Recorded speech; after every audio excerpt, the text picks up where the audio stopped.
Hello again. Modern schools have an awful lot to answer for.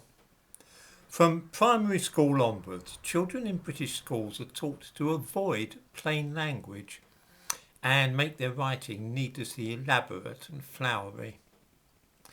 By the time they start at secondary school, most pupils have the idea that there are two kinds of English, which differ so greatly as almost to be separate languages.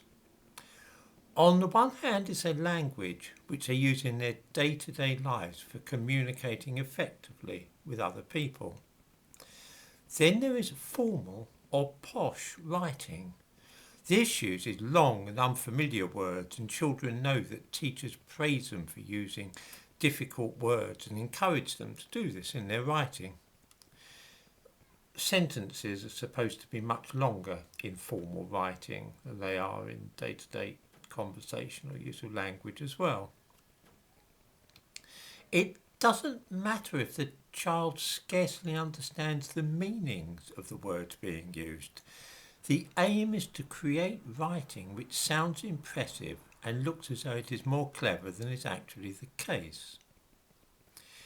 I have seen teachers go through perfectly clear passages of a child's writing and urge them to think of alternative words that they can use rather than common ones. Long words rather than short words.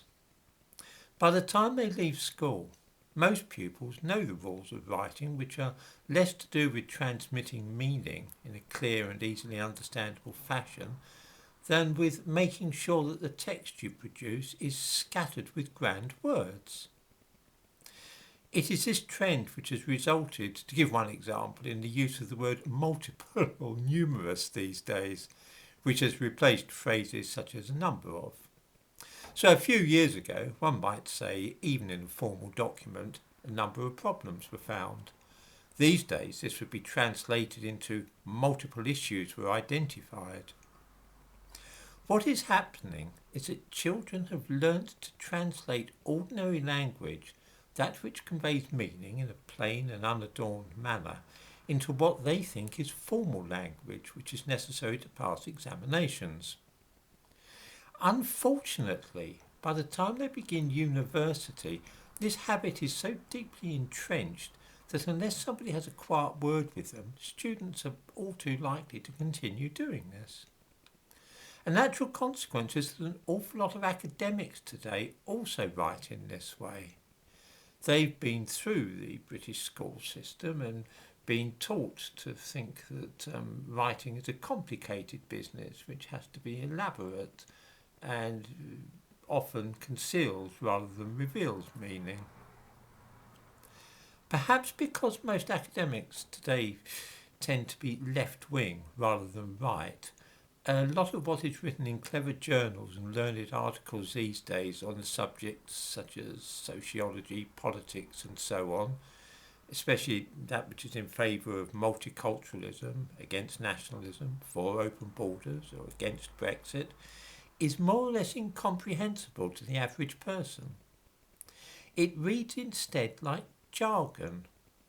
And because few of us like to admit that we don't understand things which we read, it means that those writing about simple and easily understood topics such as inflation, crime, housing and immigration trick out their ideas in such a way that many of us can't make any sense of what is being said. I gave a good example of this earlier today, but it was by no means the worst case I've seen lately. It would be nice to see this trend reversed, but I have few hopes that this will happen any time soon. Somebody should hand out copies of the late Sir Ernest Gower's masterpiece, Plain Words, to every school in the country. I don't know how many viewers are familiar with Plain Words. It was published shortly after the war. This is the 1973 edition. It may have been updated since then. Failing that, they could always distribute copies of Fowler's Modern English Usage. Now this is not the 1909 edition. That would be hopelessly old-fashioned. This one is 1926. Yeah.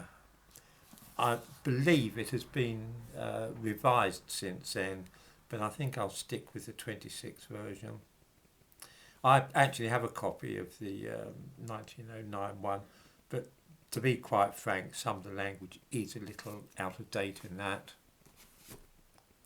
Perhaps instead of this, schools could put a poster on the wall of every classroom in the country with George Orwell's rules of writing English on it. For example, never use a long word where a short one will do.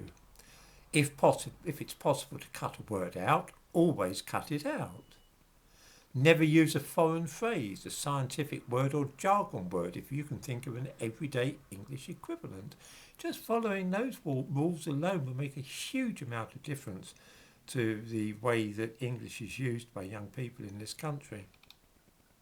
As I say, those on the left politically seem to be more prone to barbarism in language than conservatives, but that might be mere coincidence. Whether or no, it ends with all debate about important subjects like immigration, surrounded by and drowned in a sea of verbiage which hardly anybody other than academics can really understand.